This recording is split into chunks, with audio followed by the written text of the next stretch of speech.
I'm Jake Stanford, 29, a software engineer and Marine Corps veteran who spent 3 tours in Afghanistan before transitioning to civilian life.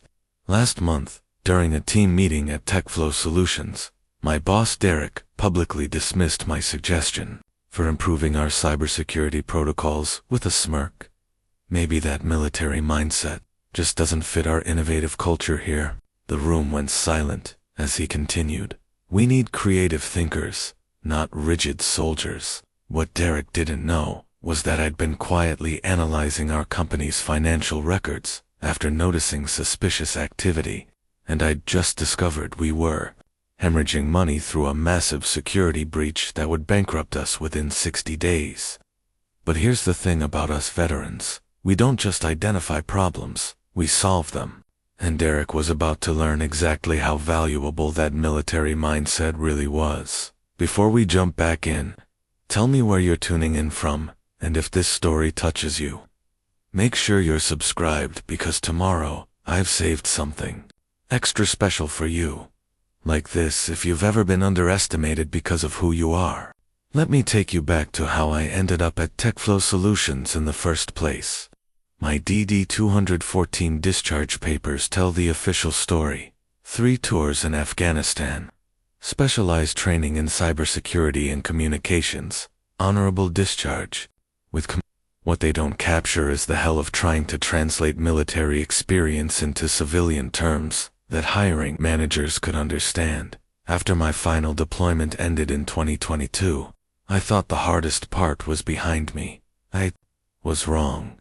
The transition from Staff Sergeant Jake Stanford, trusted with multi-million-dollar equipment and the lives of my fellow Marines, to job applicant Jake Stanford, struggling to explain why my skills mattered in the corporate world, was brutal. I spent 8 months applying for positions, watching my savings dwindle while rejection emails piled up. We're looking for someone with more traditional experience. Your background is impressive, but we need someone who fits our culture. We've decided to go with a candidate whose experience aligns more closely with our needs. The same story, different words. The worst part wasn't the rejections, it was the interviews where I could see the exact moment they made up their minds. The slight shift in posture when they realized I was military. The polite smile that didn't reach their eyes. The questions that had nothing to do with my qualifications and everything to do with their assumptions about who I was. Some interviewers worried I'd be too rigid, too authoritarian. Others seemed to think I might snap under pressure or have PTSD episodes in the office. A few were more direct about their concerns. How do we know you can work in a collaborative environment? As if 3 tours of coordinating with international allies, managing complex logistics, and leading diverse teams under life or death pressure somehow disqualified me from sitting in meetings and writing code. The irony wasn't lost on me. In Afghanistan, I'd protected critical communications infrastructure from sophisticated cyber attacks. I'd identified and neutralized threats that could have compromised entire forward operating bases. I'd trained Afghan military personnel on cybersecurity protocols and helped establish secure networks in some of the most challenging environments on Earth. But apparently, none of that mattered if you didn't have the right college internships or startup experience on your resume. When TechFlow Solutions finally offered me a position, I was grateful enough to overlook some red flags. The salary was lower than what I'd hoped for, and during the interview process, I'd sensed some hesitation about my military background, but they were willing to give me a chance, and I was running out of options. Derek had been part of that interview panel. Even then, I'd noticed his subtle skepticism when I described my military experience. The way he'd interrupted my explanations with questions about whether I could adapt to a more flexible work environment. The slight eye roll when I mentioned leadership experience. But I needed the job, and I convinced myself that once I proved my worth, any initial doubts would disappear. 6 months later, sitting in that conference room, while Derek dismissed my expertise as incompatible with their innovative culture, I realized how naive I'd been. The doubts hadn't disappeared. They'd just been waiting for the right moment to surface. My first few weeks at TechFlow should have been a honeymoon period, but instead, they were a masterclass in workplace microaggressions and willful ignorance. The company occupied 3 floors of a sleek downtown building, all open-concept workspaces and glass conference rooms designed to foster collaboration and innovation. Everyone was young, enthusiastic, and convinced they were changing the world through their productivity software platform. I tried to fit in. I really did. I joined the after-work happy hours, participated in the team-building exercises, and kept my military stories to a minimum. But I couldn't shake the feeling that I was being studied like a specimen under a microscope. Conversations would pause when I approached, then resume with forced enthusiasm. Colleagues would ask questions about my military service with the same morbid curiosity they might show for someone who'd survived a plane crash. Derek's attitude was the most frustrating. As the chief technology officer, he commanded respect from the team, and his opinion of me trickled down to everyone else. During code reviews, he'd question my approaches with an edge that wasn't present when he critiqued other developers. "Are you sure this is the best way to handle this? It seems a bit heavy-handed." When I suggested improvements to our authentication protocols, he'd dismiss them as overkill for our needs. But it was during my 3rd week that I first noticed the network anomalies that would eventually change everything. I was running routine diagnostics on our servers, part of my assigned responsibilities as a junior developer, when I spotted unusual traffic patterns in our system logs. Data packets were being transmitted at odd hours, following routes that didn't match our standard operational procedures. The anomalous network traffic report I generated that day would later become crucial evidence. But at the time, it was just another suggestion that Derek brushed aside. "Jake, I appreciate your thoroughness, but we've got more pressing priorities than chasing phantom network ghosts. Maybe dial back the military paranoia a notch."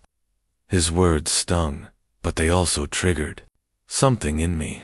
In Afghanistan, phantom threats had a way of becoming very real, very quickly. The instincts that had kept me and my team alive overseas were screaming that something was wrong. The data patterns I was seeing reminded me of reconnaissance activities we'd detected before major cyber attacks on our forward operating bases. My colleagues' reactions to my concerns were mixed. Sarah from marketing seemed genuinely interested when I explained my findings, but she admitted she didn't understand the technical details. Tom, another developer, was more dismissive. "Dude, you're overthinking this.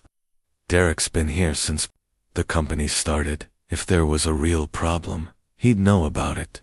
But it was Lisa, our database administrator, who gave me the most honest feedback. "Look, Jake," she said quietly after a team meeting where Derek had shot down another of my suggestions. "I've seen some weird stuff in the logs too. But around here, if Derek says it's not a problem, then it's not a problem. Pick your battles." You know, that conversation crystallized something for me. The company's lax security protocols weren't just about technical oversight. They were about a culture that prioritized appearances over substance, confidence over competence.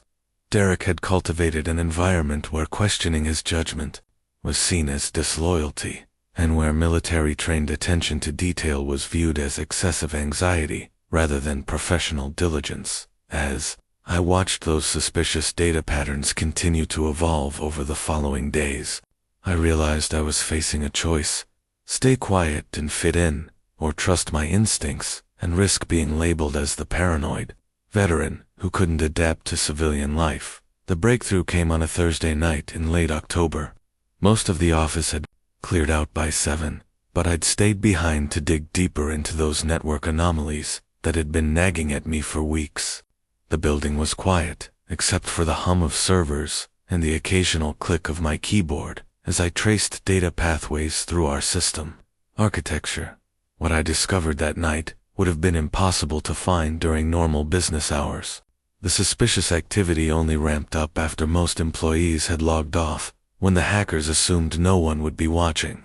But they hadn't counted on an insomniac Marine with too much curiosity and too little regard for standard operating Procedures. I started by mapping the unusual traffic patterns I'd noticed earlier. At first glance, they looked like routine system maintenance, backup processes, software updates, normal administrative functions. But when I examined the data more closely, discrepancies began to emerge. Files were being accessed that hadn't been modified in months. Database queries were running that served no legitimate business purpose. Most troubling of all, encrypted data packets were being transmitted to external servers that weren't on any of our approved vendor lists. The encrypted financial records took me 3 hours to crack. I probably should have gone through proper channels, gotten authorization from Derek or the IT security team. But Derek had made it clear that my security concerns weren't welcome, and our IT security team consisted of one overworked contractor who came in twice a week to update software and reset passwords. So I did what I'd been trained to do in the Marines. I adapted, improvised, and overcame. Using techniques I'd learned during my cybersecurity training, I carefully probed the encrypted files, looking for vulnerabilities that would give me access without triggering any security alerts. It was delicate work, like defusing a bomb. One wrong move could alert the hackers to my investigation, or, worse, lock me out of the system entirely. When I finally broke through the encryption, what I found made my blood run cold. The hackers hadn't just penetrated our network, they'd established a sophisticated siphoning operation that had been draining company funds for over 6 months. Small amounts at first, carefully designed to avoid detection by our basic fraud monitoring systems. But as they'd gained confidence, the thefts had grown bolder and more frequent. The financial records painted a devastating picture. What had started as a few $1,000s here and there had escalated into a systematic looting operation. Bank transfers disguised as vendor payments, payroll deposits to fictitious employees, even more sophisticated schemes involving cryptocurrency conversions and offshore accounts that made the money nearly impossible to trace. I pulled up our company's latest financial statements and compared them to what I was seeing in the hacked records. The discrepancies were staggering. According to our official books, TechFlow Solutions was healthy, profitable, and growing. But the reality was that we were hemorrhaging money at an unsustainable rate. I spent the next 2 hours running calculations, projecting forward based on the current rate of theft. The math was brutal and unforgiving. At the current rate of loss, combined with our normal operating expenses, the company would be technically bankrupt within 60 days. Maybe less if the hackers decided to accelerate their timeline. My hands were shaking as I compiled the evidence. Screenshots of the unauthorized transactions, network logs showing the suspicious traffic patterns, financial projections that painted our dire situation in stark, undeniable numbers. Everything was there, proof of a cyber attic that was destroying the company from within. But even as I documented the threat, I knew I faced an impossible situation. Derek had already made it clear that he considered my security concerns to be paranoid overreactions. How could I convince him that the company was facing an existential threat when he wouldn't even listen to my concerns about basic network anomalies? As I sat alone in that empty office, surrounded by evidence of the company's impending collapse, I realized that my military training had prepared me for exactly this kind of scenario.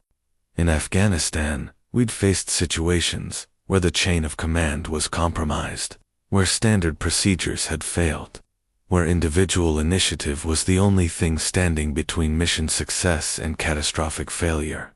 The question was, did I have the courage to act on what I'd discovered, even if it meant risking everything I'd worked so hard to build in my new civilian life?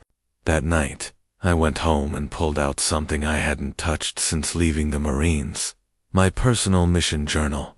It was a weathered notebook with a desert camouflage cover, filled with tactical planning notes, mission debriefs, and strategic assessments from my deployments. My commanding officer had encouraged all of us to keep detailed records of our operations, not just for after-action reports, but to develop our analytical and planning skills. I flipped to a blank page and wrote TechFlow Security Breach at the top, then began applying the same systematic approach I'd used when analyzing enemy threats in Afghanistan. In the military, we called it the intelligence cycle: planning and direction, collection, processing and exploitation, analysis and production, and dissemination. It was a methodology that had served me well in some of the most dangerous places on Earth, and now I was going to use it to save a civilian company that didn't even realize it needed saving. First, I needed to understand exactly what I was dealing with. I spent the weekend mapping out the attack vectors, tracing how the hackers had initially penetrated our systems and how they'd expanded their access over time. The sophistication was impressive. These weren't script kiddies playing pranks, or opportunistic criminals looking for quick scores. This was a professional operation with military-level planning and execution. The attack had begun with an email sent to our HR department 6 months ago. Someone had clicked on a malicious link, unknowingly installing malware that gave the hackers their initial foothold in our network. From there, they'd conducted careful reconnaissance, mapping our systems, identifying high-value targets, and slowly escalating their privileges until they had access to our financial accounts. What struck me most was how patient they'd been. In my experience, patience was the hallmark of professional military operations. These hackers had spent weeks just observing, learning our routines, understanding our security protocols and their weaknesses. They'd identified the optimal times to move money when detection was least likely. They'd even studied our accounting practices to understand how long discrepancies might go unnoticed. This reminded me of an incident from my second deployment, when we discovered that insurgents had been conducting surveillance on our forward operating base for months before launching a coordinated attack. Like those insurgents, these hackers had done their homework. They knew our vulnerabilities better than we did. As I analyzed the financial impact, I realized the hackers had made one crucial miscalculation. They'd assumed that TechFlow's leadership would detect and respond to the threat in a timely manner. They'd planned for a discovery timeline that would give them enough runway to steal a significant amount before extraction. But Derek's dismissive attitude toward cybersecurity had actually created an environment where the hackers could operate far longer than they'd originally planned. In a twisted way, Derek's incompetence was accelerating the company's destruction. The hackers had probably intended to steal a few $100,000 over several months before disappearing. Instead, they found themselves with access to millions and no apparent urgency to cover their tracks. I cross-referenced the stolen funds with our company's operating expenses and cash flow projections. The picture was even worse than I'd initially calculated. We weren't just hemorrhaging money, we were approaching a point of no return, where even stopping the theft wouldn't be enough to save the company. We needed to recover the stolen funds and plug the security holes, and we needed to do it within weeks, not months. My military training had taught me that in crisis situations, speed of action often mattered more than perfection of planning. Analysis paralysis could be just as deadly as hasty decisions. I had identified the threat, assessed the timeline, and developed a clear understanding of what needed to be done. Now came the hard part: convincing a leadership team that had already dismissed my concerns to take immediate, decisive action based on intelligence they didn't want to hear from a source they didn't trust. Monday morning arrived with the weight of inevitability. I sat at my desk, staring at the financial projection spreadsheet I'd created over the weekend, watching the countdown timer I'd built into the model. 58 days until projected bankruptcy. The numbers didn't lie, even when I adjusted for best-case scenarios or potential revenue windfalls. TechFlow Solutions was living on borrowed time. I tried the proper channels first. During our weekly team stand-up, I raised my hand when Derek asked if anyone had concerns to share. I've been analyzing our network security posture, and I've identified some vulnerabilities that need immediate attention. Derek's response was predictably dismissive. Jake, we've discussed this. Your military background makes you see threats where none exist. We've got a business to run here, not a fortress to defend. But sir, I have specific evidence of sir. Derek's eyebrows shot up, and several team members chuckled. This isn't the Marines, Stanford. We don't do sir here. We do collaborative, problem-solving, and innovative thinking. Maybe you should focus on the features we're building, instead of imagining cyber boogeyman scenarios. The meeting moved on, but I could feel the sideways glances from my colleagues. Another confirmation that the weird military guy couldn't adapt to normal workplace culture. I wanted to grab Derek by the shoulders and show him the bank transfer records, the unauthorized access logs, the mathematical certainty of our approaching financial collapse. Instead, I sat there and took notes about sprint planning and user experience improvements while our company bled money. After the meeting, I tried a different approach. I requested a private conversation with Derek, hoping that without an audience, he might be more receptive to the evidence I'd gathered.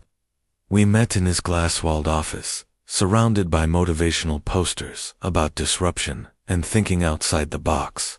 Derek, I need to show you something urgent, I began, pulling up my analysis on my laptop. Our financial systems have been compromised. I've documented unauthorized transfers totaling over $2 million in the past 6 months. He glanced at my screen for about 5 seconds before leaning back in his chair. Jake, I appreciate your enthusiasm for security, but we have professional auditors, financial controls, banking relationships. If there was a real problem, don't you think our CFO would have noticed? Or our bank? Or our accounting firm? They wouldn't notice if the transfers were designed to look legitimate, I explained. The hackers are using sophisticated techniques to hackers. Derek laughed. Jake, I think you've been watching too many movies. This is a B2B productivity software company, not the Pentagon, who would want to hack us. What would they even steal? Our customer database of small business owners. I tried to explain the money trail, the encrypted communications, the systematic nature of the attack. But Derek had already made up his mind. To him, I was the paranoid veteran who couldn't distinguish between real threats and imaginary ones. Every piece of evidence I presented was dismissed as a misunderstanding, a coincidence, or proof that I was too rigid in my thinking. Here's what I need from you, Derek said, closing my laptop screen. I need you to trust our existing systems and focus on your assigned tasks. We hired you to write code, not to audit our security. Leave the big picture thinking to those of us who understand the business. As I walked back to my desk, the countdown timer in my head seemed to tick louder. 57 days and change. Derek's refusal to listen wasn't just frustrating, was potentially criminal negligence. But I was trapped between my duty to protect the company and my precarious position as the outsider who didn't fit their culture. That night, I made a decision that would change everything. If Derek wouldn't listen to the evidence, maybe it was time to go around him entirely. If Derek wanted to play corporate politics, I'd give him a masterclass in military-grade documentation. Over the next 2 weeks, I worked nights and weekends to build a comprehensive security audit report that would be impossible to dismiss or ignore. This wasn't going to be a PowerPoint presentation that could be waved away. This was going to be a forensic legal analysis that would hold up in court if necessary. I started by establishing a timeline of the attack, documenting every suspicious event from the initial phishing email 6 months ago to the most recent unauthorized transfers. Each entry included timestamps, IP addresses, file access logs, and financial transaction records. I cross-referenced everything with our employees' schedules, vendor payment systems, and known business activities to eliminate any possibility that these were legitimate operations being misidentified. The methodical approach reminded me of the intelligence briefings we used to prepare for high-priority missions in Afghanistan. Every piece of information had to be verified, corroborated, and presented in a way that left no room for misinterpretation. Lives had depended on the accuracy of those briefings, and now jobs, maybe the entire company, depended on this. 1. Working late in the empty office gave me advantages I wouldn't have had during normal business hours. I could trace network connections without worrying about disrupting daily operations.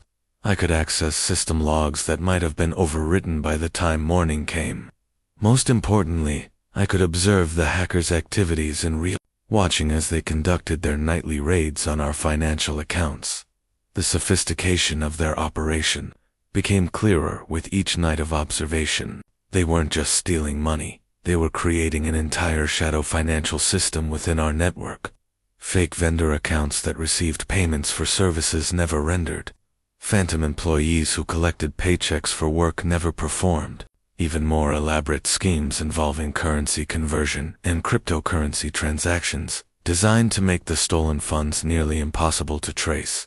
What impressed me most, from a purely technical standpoint, was their patience and attention to detail. These hackers understood human psychology, as well as they understood computer systems.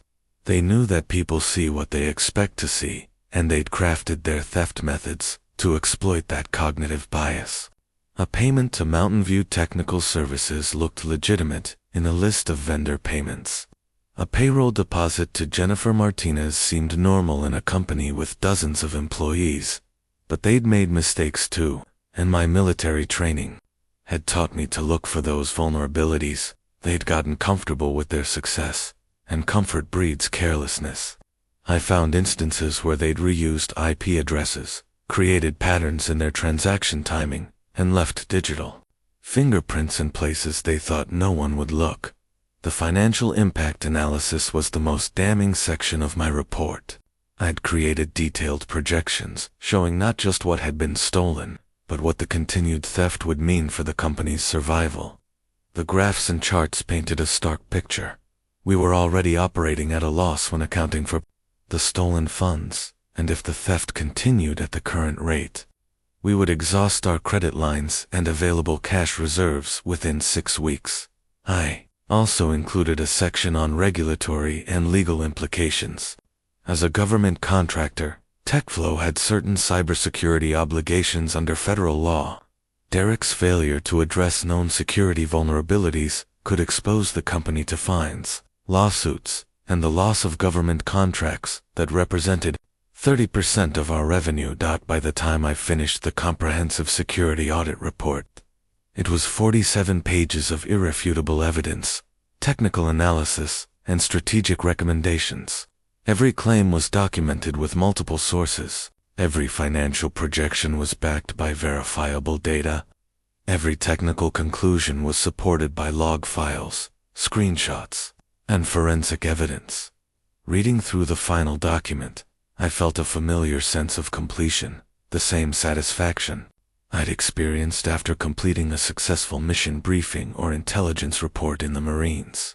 This was what I'd been trained to do: identify threats, analyze them systematically, and present actionable intelligence to decision-makers. The only question now was whether TechFlow's decision-makers would have the wisdom to act on what I'd discovered, or whether their pride and prejudice would blind them to the truth until it was too late to save the company they claimed to be protecting. I requested an emergency meeting with the executive team for the following Monday morning.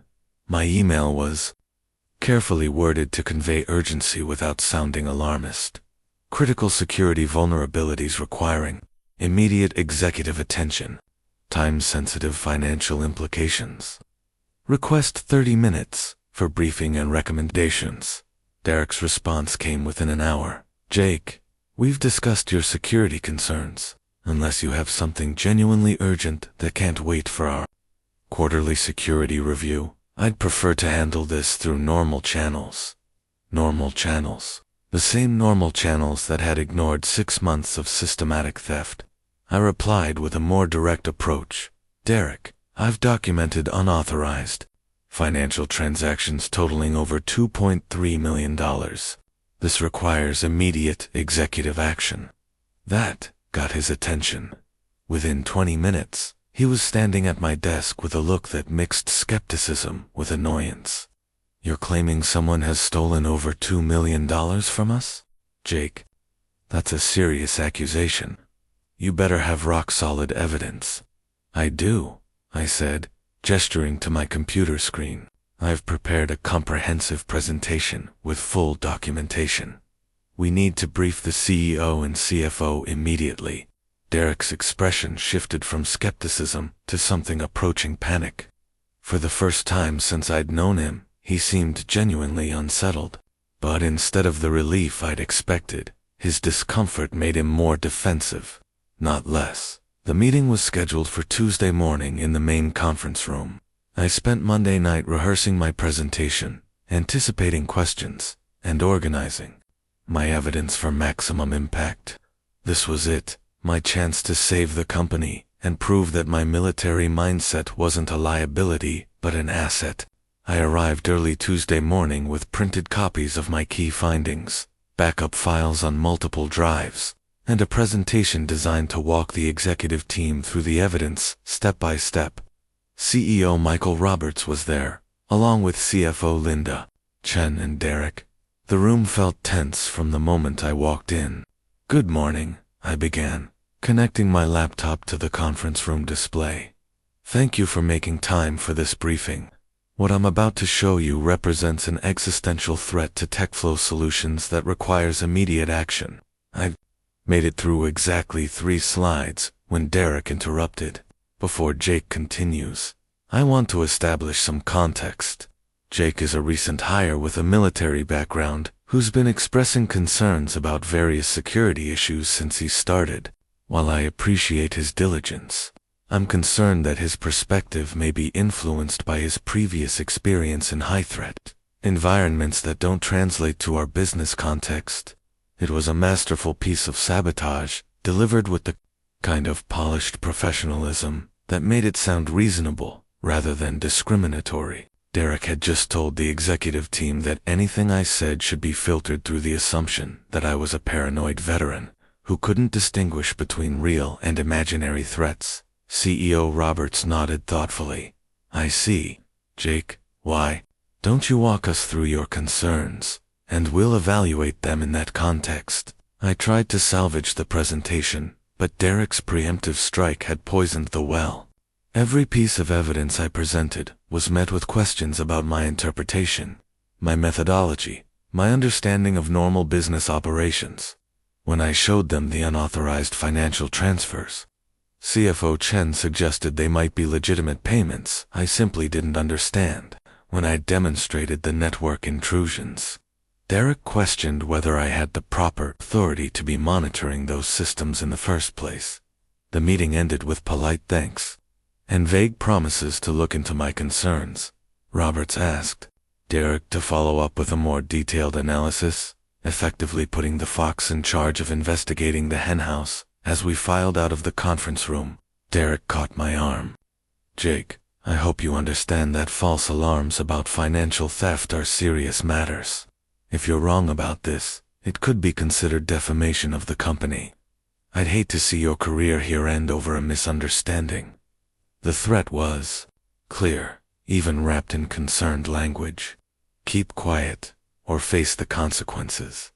That evening, I sat in my apartment, staring at my laptop screen, cursor blinking in an empty email compose window. The subject line read, "Urgent, CEO Direct Communication. Security Breach Documentation."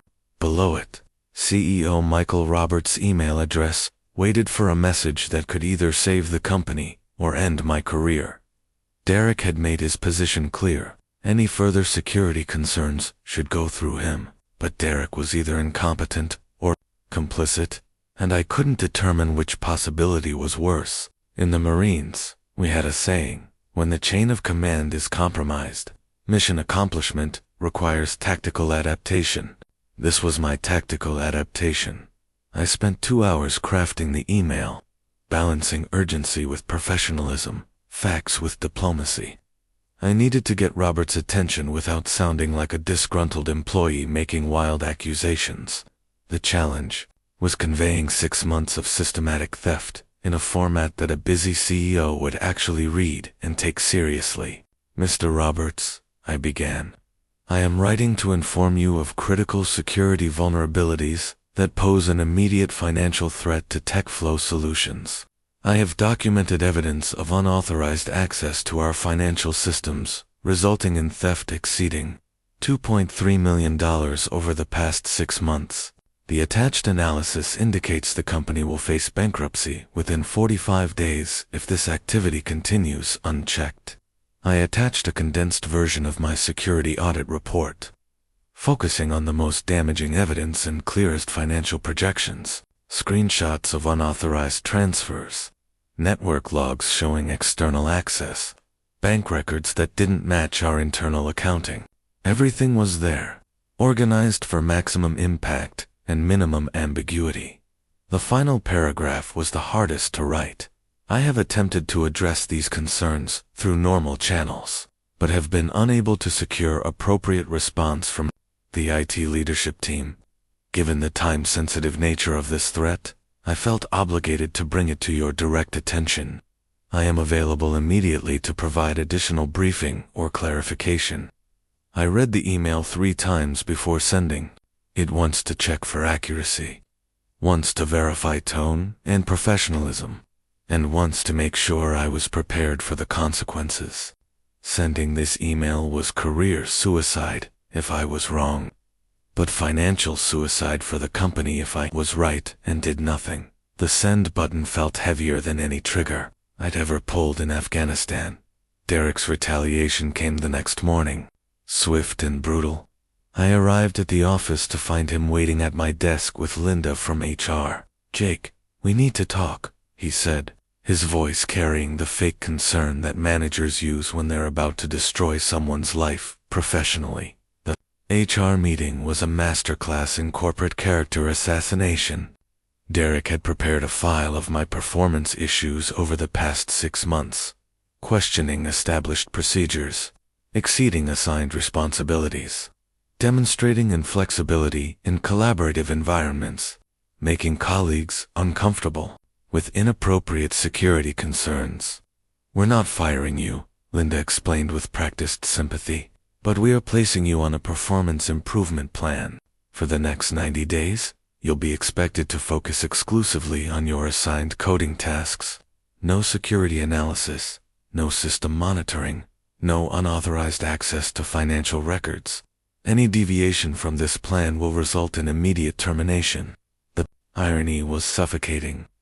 They were effectively preventing me from doing the job that could save the company, while the clock continued counting down toward bankruptcy. 38 days remaining, and they'd just silenced the only person who understood the threat. Derek smiled as he handed me the performance improvement plan documents. "I hope this helps you understand the importance of working within our established systems, Jake. Sometimes the best way to help is to trust that others know what they're doing." But trust was a luxury we couldn't afford when the company had less than 6 weeks to live. The performance improvement plan was psychological warfare disguised as professional development. Derek had crafted it to be simultaneously impossible to complete and humiliating to attempt. Daily progress reports on my coding tasks, weekly meetings to discuss my cultural adaptation, mandatory participation in team-building exercises designed to help me integrate better with company values. But the worst part was the isolation. Word had spread quickly through the office that I was having performance issues, and my colleagues began treating me like I was contagious. Conversations stopped when I approached. Lunch invitations dried up. Even Sarah, from marketing, who had previously been friendly, now offered only polite smiles and hurried excuses when I tried to engage. Derek's harassment escalated daily. He'd assign me tasks that were either impossibly complex or mind-numbingly simple, then criticize me for taking too long or not showing enough initiative. During code reviews, he'd question every decision I made, often in front of the entire development team. "Jake, this approach seems a bit militaristic. Can you think of a more collaborative solution?" The breaking point came during our weekly team meeting. 3 weeks into my performance improvement plan. Derek was presenting the latest productivity metrics when he decided to make an example of me. "I want to talk about the importance of trust and teamwork," he said, his eyes finding mine across the conference room. "Sometimes people come into our organization with backgrounds that emphasize suspicion and conflict. They see enemies where we see partners. They look for problems where we see opportunities." The room was dead silent.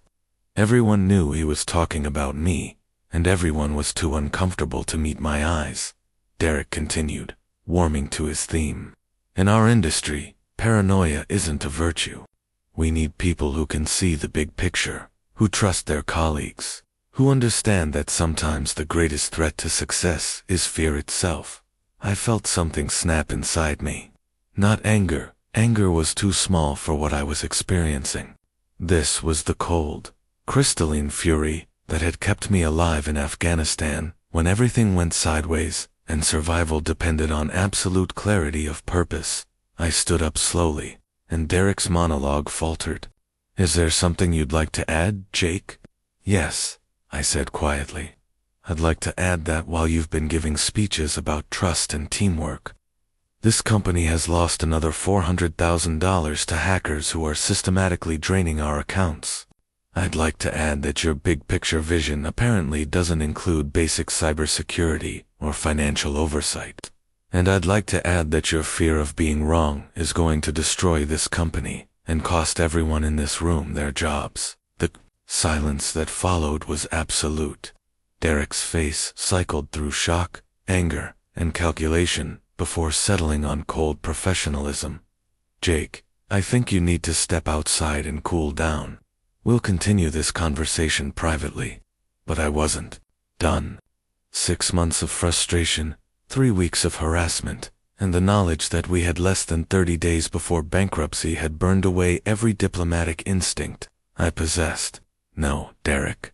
We're going to have this conversation right here, right now, because everyone in this room deserves to know that, while you've been playing politics, I've been documenting the cyber attack that's going to put us all out of work." I pulled out my phone and opened the most recent bank transfer records I'd captured. Yesterday alone, they stole $68,000. Last week, it was over $200,000. And you know what the most pathetic part is? I could stop it. I could trace the money, plug the security holes, and maybe even recover some of what they've taken. But instead of letting me do my job, you're more concerned with proving that the paranoid veteran doesn't fit your culture. Derek was on his feet now, his professional mask finally slipping. "That's enough. Jake, you're clearly having some kind of episode. I'm calling security." "Go ahead," I said. "Call security. Call the police. Call whoever you want. Because in 3 weeks, when this company files for bankruptcy, there's going to be an investigation, and every person in this room is going to know that you had the chance to prevent it and chose your ego instead." That afternoon, I filed a formal complaint with HR, documenting not just Derek's discriminatory behavior, but his willful negligence in the face of credible security threats. It was a desperate Hail Mary pass, but it was the only move I had left. 2 days after my confrontation with Derek, I was sitting at my desk trying to focus on the mundane coding tasks that comprised my performance improvement plan when my monitoring scripts detected something unusual. Despite Derek's orders to cease all security activities, I'd maintained passive observation systems that tracked network anomalies without actively investigating them. What I saw that Thursday afternoon made my blood run cold. The hackers were making their move. Instead of their usual careful, methodical approach, they were attempting to transfer massive amounts of money in broad daylight. Nearly $500,000 was being moved through multiple accounts in real time, and their operational security had become sloppy in their apparent rush to extract as much as possible before detection. The traced IP address log I captured that afternoon would later become crucial evidence in the FBI investigation. But at the moment, all I could think about was the immediacy of the threat. This wasn't their normal nighttime operation. Something had spooked them into accelerating their timeline. Maybe they'd detected my investigation. Maybe they'd heard rumors about internal security concerns. Whatever the reason, they were planning to drain everything they could and disappear. I watched the transfers happening in real time, feeling like a doctor watching a patient hemorrhage while being forbidden to perform surgery. Each transaction that went through was money the company would never see again. But Derek's performance improvement plan explicitly prohibited me from taking any action related to cybersecurity. Then I noticed something that changed everything. In their haste, the hackers had made a critical error.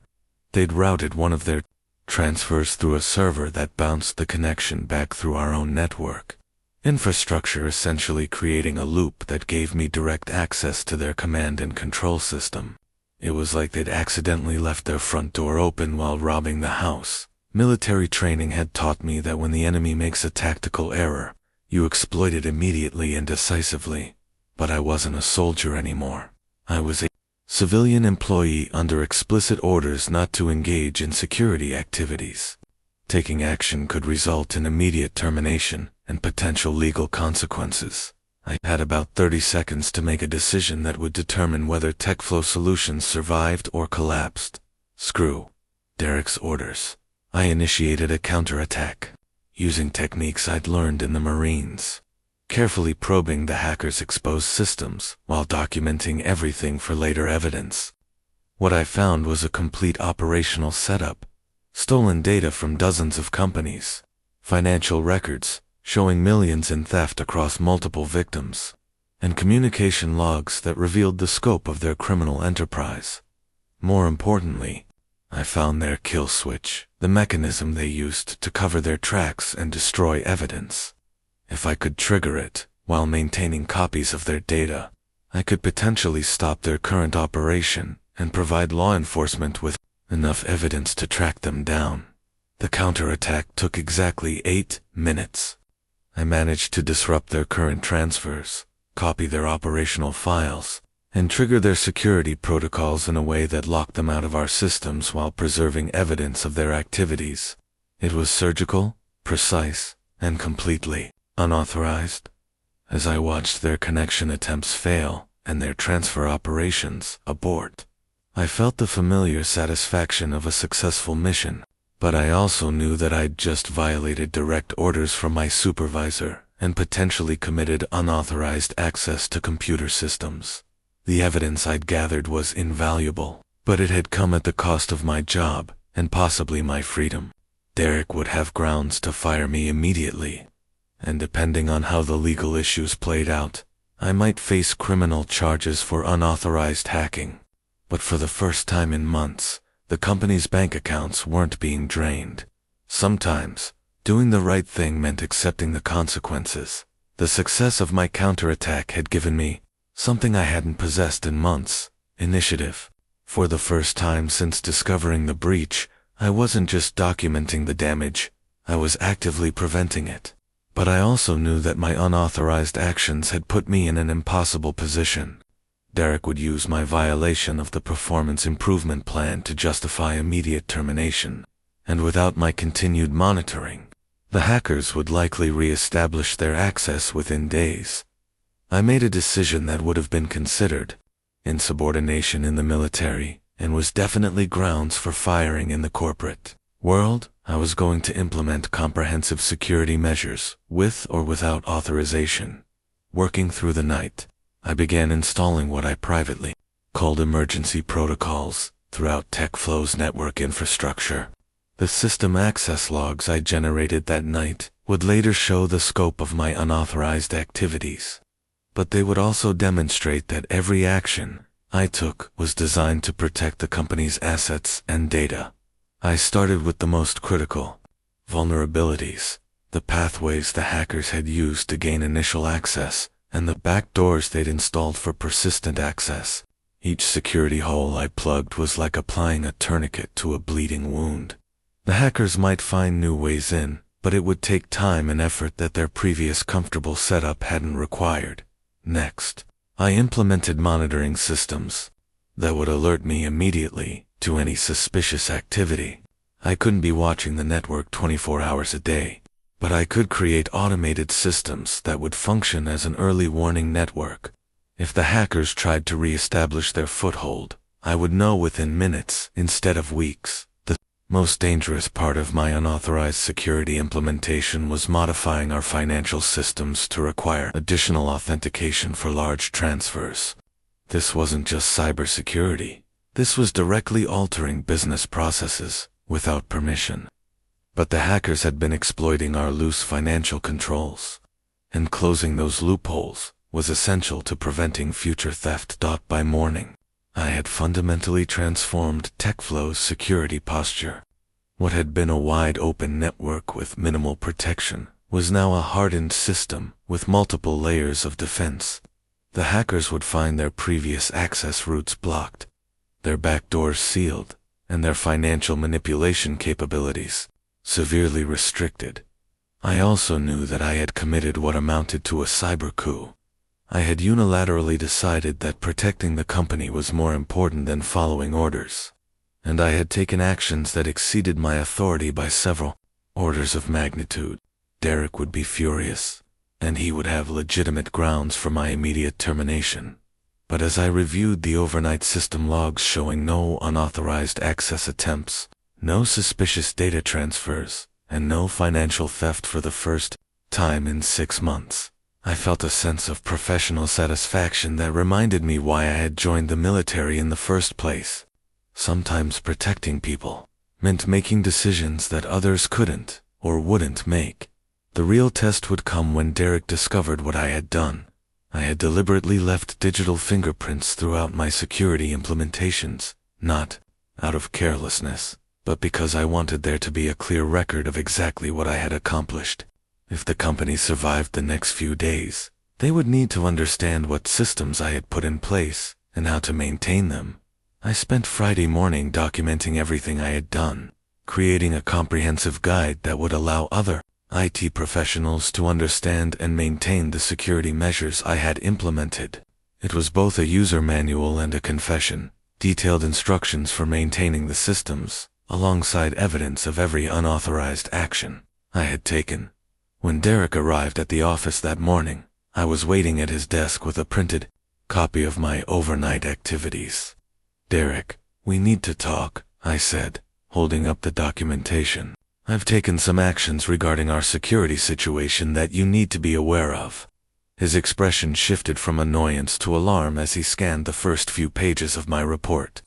"Jake, please tell me you didn't do anything stupid." "I did what was necessary to protect the company," I replied. "Whether that was stupid or not depends on how much you value TechFlow's survival." Derek's face went through several stages of shock as he read my overnight security report. Disbelief, anger, and what looked suspiciously like panic all flashed across his features before settling into cold fury. "Jake, do you realize what you've done?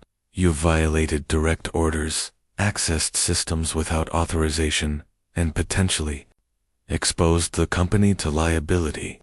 I'm calling an emergency meeting with HR and legal." But before he could reach for his phone, his assistant knocked on his office door. "Derek, Mr. Roberts is back from his conference early. He wants to see you immediately about some urgent security matter. He specifically asked for Jake to be included." Derek's anger shifted to confusion, then dread. "What security matter?" He didn't say, but he seemed, very concerned. "The meeting's in the executive conference room in 5 minutes. As we walked toward the executive floor, Derek tried to coach me on what to say. "Jake, whatever you think you've discovered, we need to present a united front.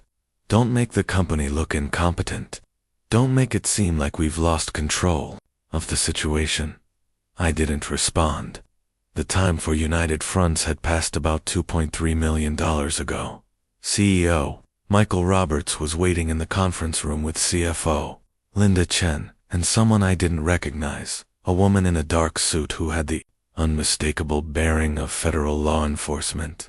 The emergency board meeting minutes from that morning would later show that Roberts had called the session within an hour of returning from his business trip Derek, Jake, thank you for coming, Robert said, his voice carrying a gravity-eyed. Never heard before. I've spent the last 18 hours reviewing some very disturbing information. This is Special Agent Martinez from the FBI's Cybercrime Division. Derek went pale. FBI. Mr. Roberts, I think there might be some misunderstanding. There's no misunderstanding. Roberts cut him off. Agent Martinez, would you please explain why you contacted us? Agent Martinez opened a tablet and turned it toward us. 3 days ago, our cybercrime unit detected unusual activity involving financial institutions that serve several technology companies in this region. During our investigation, we discovered that TechFlow Solutions has been the victim of a sophisticated cyber attack, resulting in the theft of over $2.30 million over the past 6 months. Derek's mouth opened and closed without producing sound. I felt a strange mixture of vindication and dread. Furthermore, Martinez continued, we received a detailed security report from one of your employees that provided critical intelligence about the attack methodology and helped us identify similar operations targeting other companies. Mr. Stanford, I believe you're the one who compiled that analysis. Robert's eyes found mine across the table. Jake, Agent Martinez tells me that you've been tracking this attack for months, and that you provided information that potentially saved not just our company, but several others from similar theft operations. That's correct, sir, I said quietly. Roberts turned to Derek, his expression unreadable. Derek, Agent Martinez also tells me that this attack could have been stopped months ago if proper security protocols had been in place. She's particularly interested in understanding why those protocols weren't implemented despite warnings from qualified personnel. Derek tried to salvage the situation. Mr. Roberts, I can explain the context. Jake's military background sometimes leads him to see threats that aren't really the threats were real. Martinez interrupted. The theft was real. The financial damage was real. And according to our preliminary investigation, the vulnerabilities that enabled this attack were identified and reported through your company's internal channels months ago. Roberts stood up slowly. Derek, I think we need to have a private conversation. Jake, Agent Martinez would like to discuss your findings in more detail. I believe we have a lot of ground to cover. As Derek followed Roberts out of the conference room, his shoulders sagged in defeat. The man who had spent months dismissing my warnings as paranoid fantasies was finally confronting the reality that his negligence had nearly destroyed the company he claimed to be protecting. The board meeting that followed was unlike anything in TechFlow's corporate history. Roberts had assembled the full board of directors, our legal counsel, our external auditors, and Agent Martinez for what he called a complete assessment of our security situation and leadership failures. The complete financial recovery plan I presented that day would become the roadmap for not just surviving the separatic, but emerging stronger than before. I stood at the head of the conference table with my laptop connected to the main display, surrounded by executives who had either ignored or actively dismissed my warnings for months. The irony wasn't lost on me. The paranoid veteran who didn't fit their culture was now the only person in the room who understood the full scope of what had happened and what needed to be done. Ladies and gentlemen, I began, TechFlow Solutions has been the victim of a sophisticated cyber attack that began 6 months ago with a spear phishing email sent to our HR department. The attackers gained initial access through that email, conducted extensive reconnaissance of our systems, and established a persistent presence that allowed them to steal $2.347 million before I was able to disrupt their operations 2 days ago. The number hit the room like a physical blow.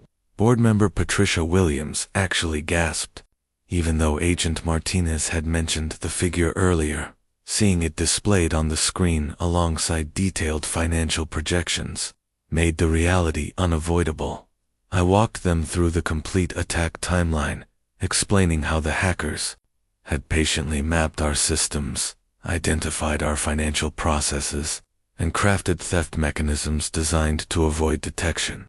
The board listened in stunned silence as I demonstrated the sophistication of the operation: fake vendor accounts, phantom employees, cryptocurrency laundering schemes that made the stolen money nearly impossible to trace.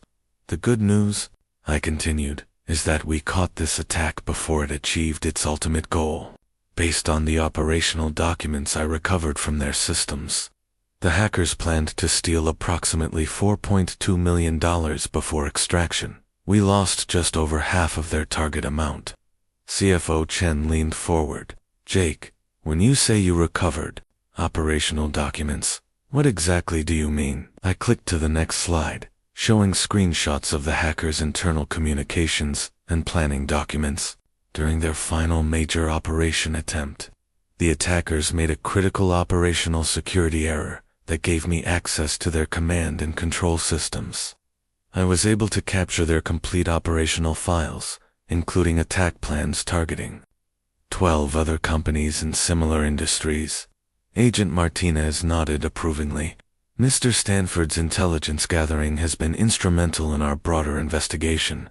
We've been able to warn other potential victims and gather evidence that should lead to arrests and prosecution of the criminal organization responsible. Board Chairman David Kim spoke for the first time since the meeting began. Jake, I need to understand something. If you identified this threat months ago, why are we just learning about it now? The question I'd been waiting for. I looked directly at Roberts. Sir, I attempted to report these security concerns through proper channels. Beginning in October, I provided detailed evidence to the IT leadership team, requested multiple meetings with executives, and ultimately sent direct communication to CEO Roberts, documenting the threat and its financial implications. Roberts shifted uncomfortably. I did receive Jake's email, but I was traveling and asked Derek to follow up on the investigation. Derek's follow-up, I said carefully, consisted of placing me on a performance improvement plan that explicitly prohibited me from engaging in any security-related activities. When I continued to document the ongoing theft, I was threatened with termination for exceeding my assigned responsibilities. The room was dead silent. Patricia Williams was the first to speak. Are you telling us that you were essentially ordered to ignore a cyber addict that was bleeding money from company accounts? Yes, ma'am. That's correct. David Kim turned to Roberts. Michael, where is Derek right now? He's no longer with the company, Roberts replied quietly. His employment was terminated an hour ago.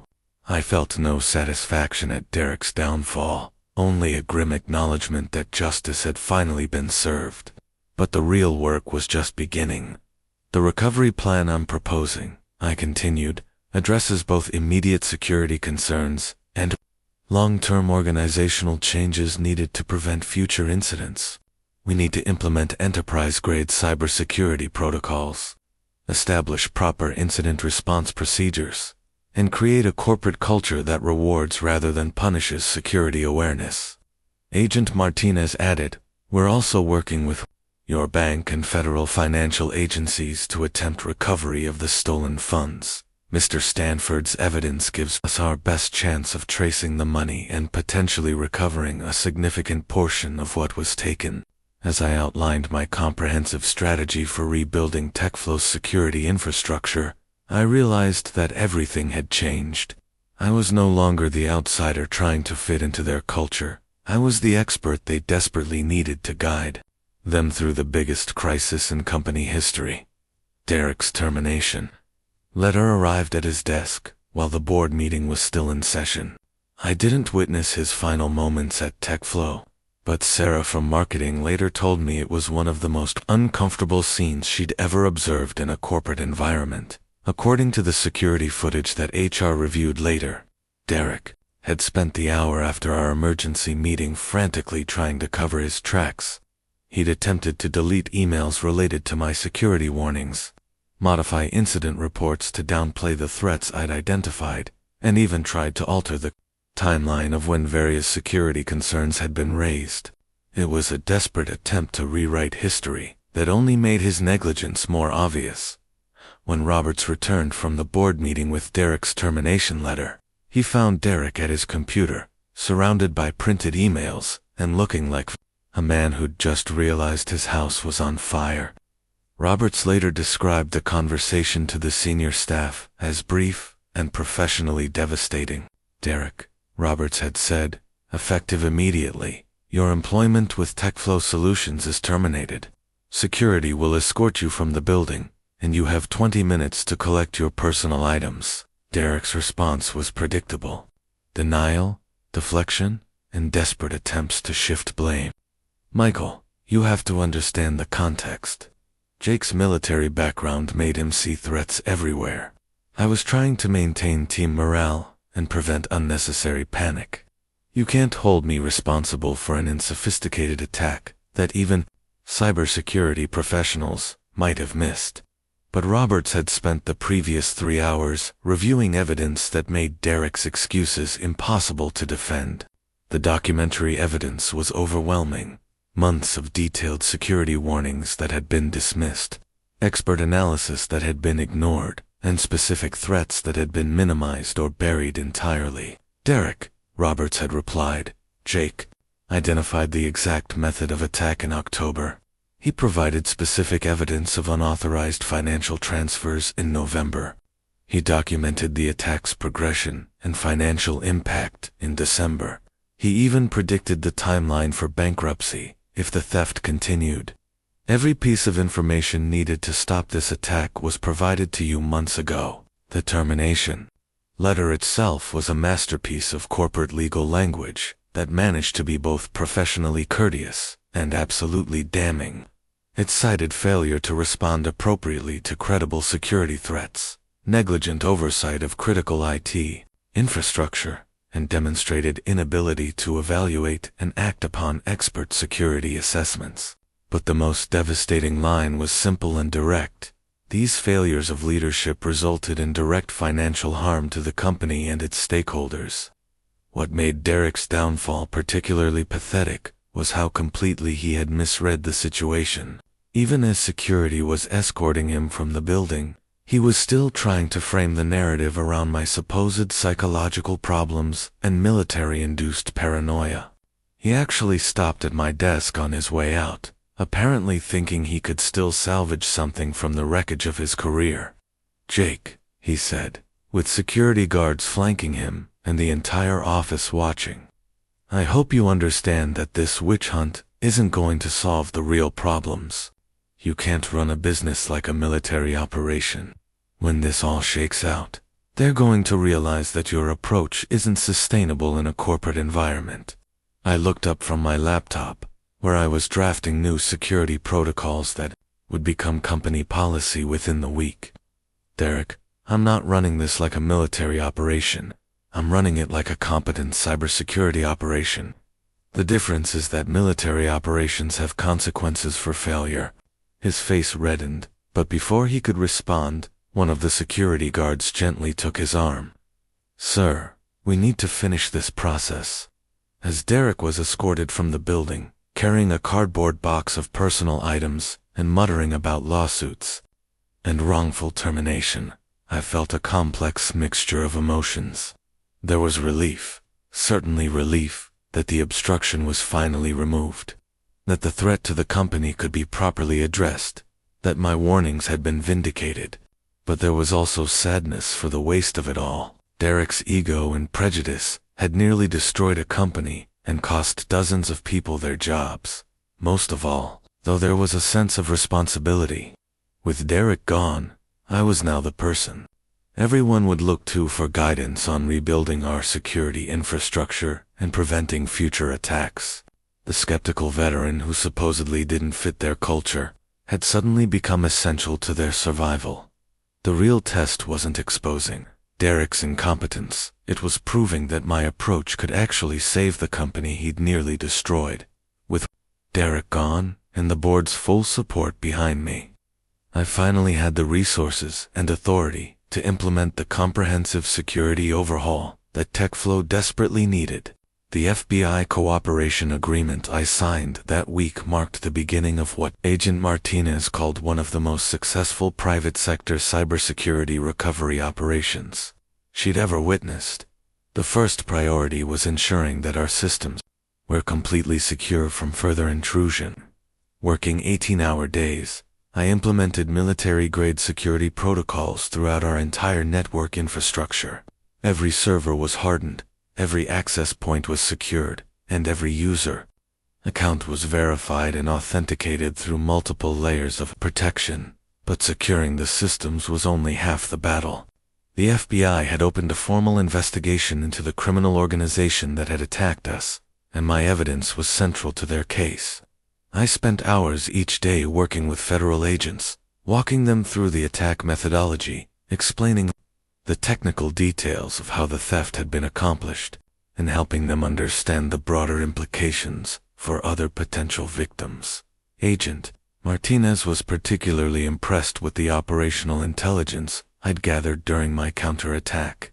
Mr. Stanford, the files you recovered from their command and control systems are giving us insight into a criminal network that's been operating for over 2 years. We're looking at potential victims across multiple industries, with total theft amounts that could exceed $20 million. The scope of the criminal enterprise was staggering. The hackers had developed a systematic approach to targeting mid-sized technology companies, exploiting the gap between small businesses that couldn't afford enterprise security and large corporations that had dedicated cybersecurity teams. TechFlow had been just one victim in a carefully orchestrated campaign that spanned dozens of companies across multiple states. Working with the FBI also opened up possibilities for financial recovery that we'd never have achieved on our own. Federal agents had powers and resources that allowed them to trace stolen funds through complex cryptocurrency transactions and offshore banking systems. Within 2 weeks of beginning our cooperation, they'd identified accounts containing over $800,000 in stolen TechFlow funds. The cryptocurrency trail was particularly valuable, Agent Martinez explained during one of our working sessions. Most cybercriminals think digital currencies are untraceable, but they leave digital fingerprints, just like any other financial transaction. Your evidence gave us the starting point we needed to map their entire money laundering operation. The recovery process was complex and would take months to complete, but the preliminary results were encouraging. Federal prosecutors were confident they could recover at least 60% of the stolen funds, and potentially more, as the investigation expanded to include other victims and criminal assets. More importantly, our cooperation with federal law enforcement was helping to dismantle a criminal network that had been victimizing companies like ours for years. The operational files I'd captured included detailed profiles of other targets, attack methodologies that could be used to warn potential victims, and communication records that were leading to arrests of key figures in the organization. But perhaps the most satisfying aspect of the recovery mission was implementing the security protocols I'd been advocating for months. The new systems weren't just reactive, they were predictive, designed to identify and neutralize threats before they could cause damage. Every lesson I'd learned in Afghanistan about defending critical infrastructure was now being applied to protect TechFlow's digital assets. The transformation was remarkable. Within a month, we'd gone from being one of the most vulnerable companies in our industry to having security protocols that exceeded government standards. Other companies began reaching out to learn about our recovery process, and industry publications started featuring TechFlow as a case study in successful cybersecurity incident response. CEO Roberts captured the change perfectly during a company-wide meeting. 6 months ago, we thought cybersecurity was an expense we couldn't afford. Today, we understand that it's an investment we can't afford not to make.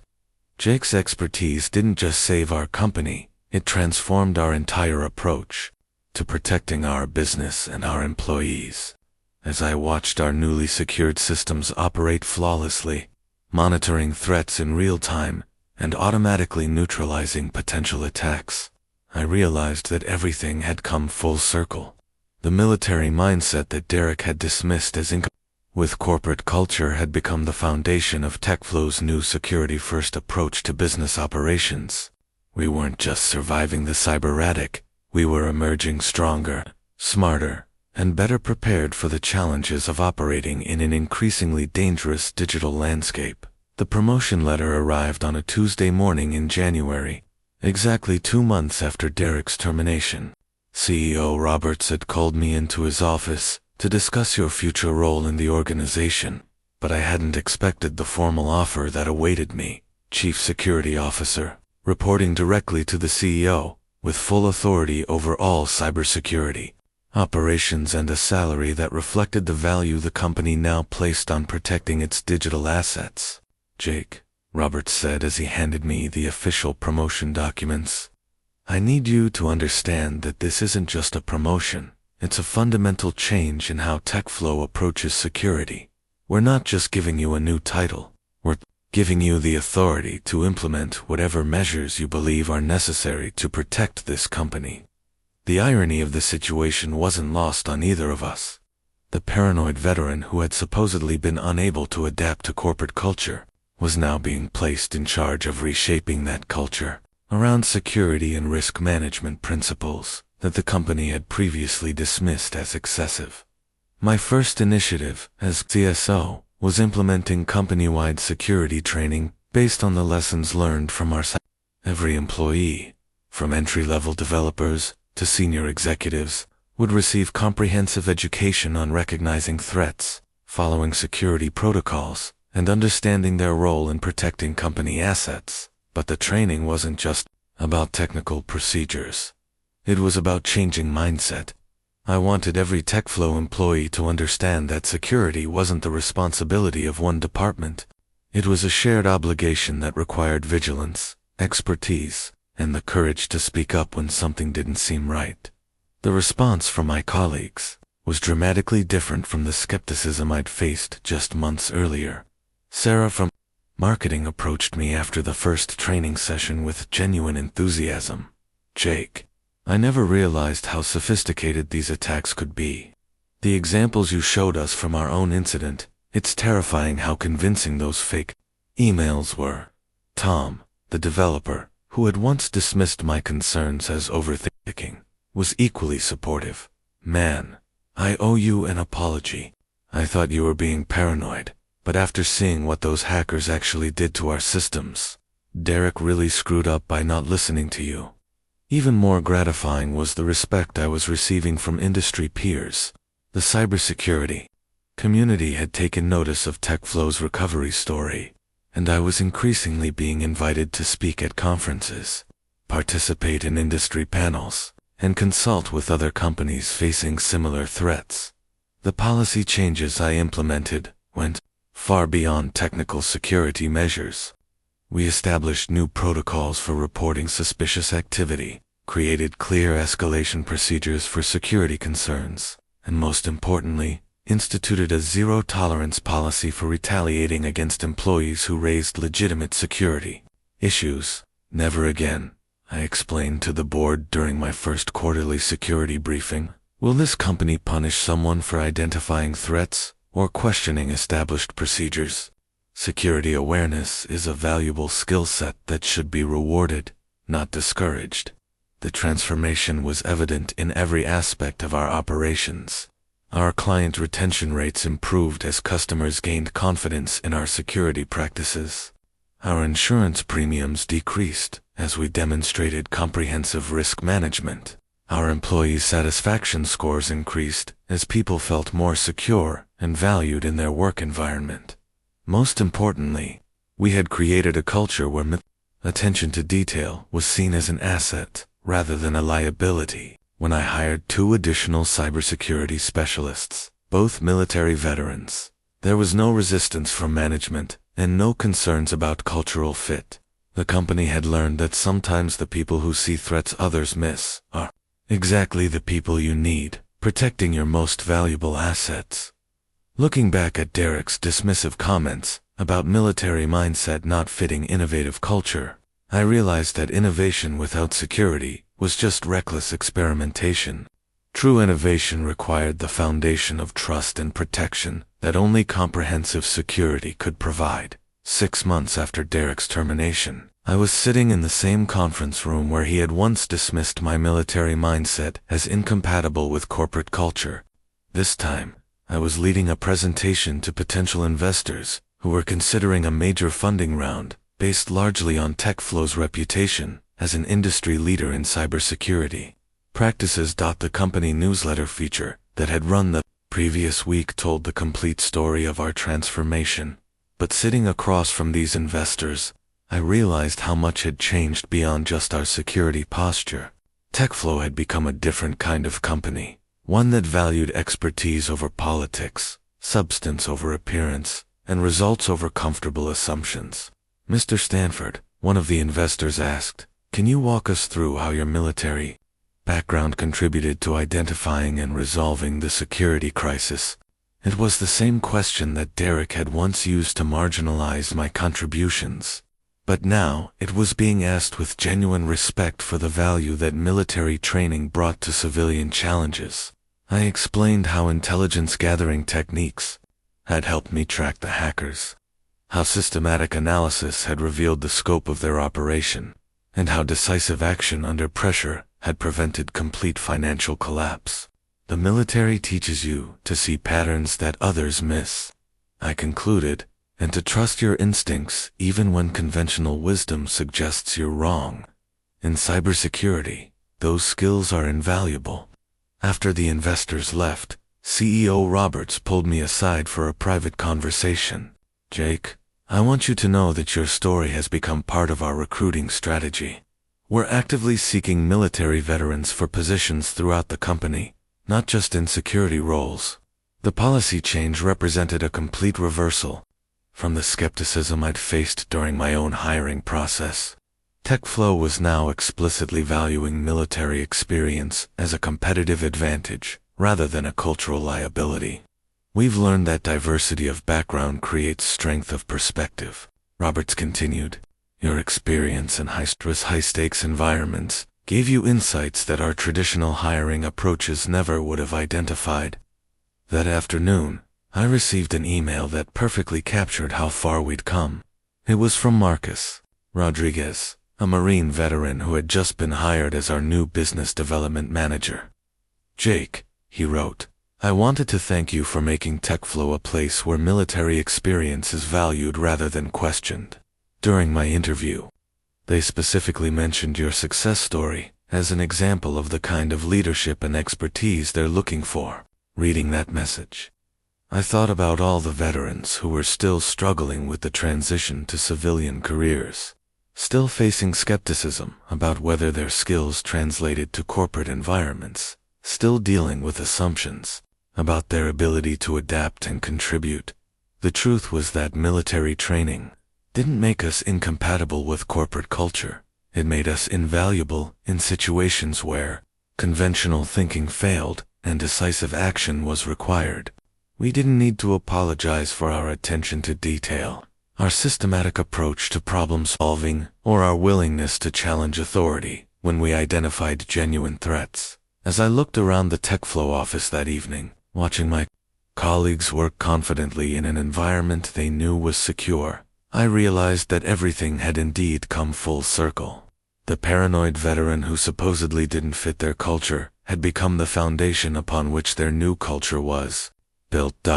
Sometimes the people who don't fit in are exactly the people you need to help you survive.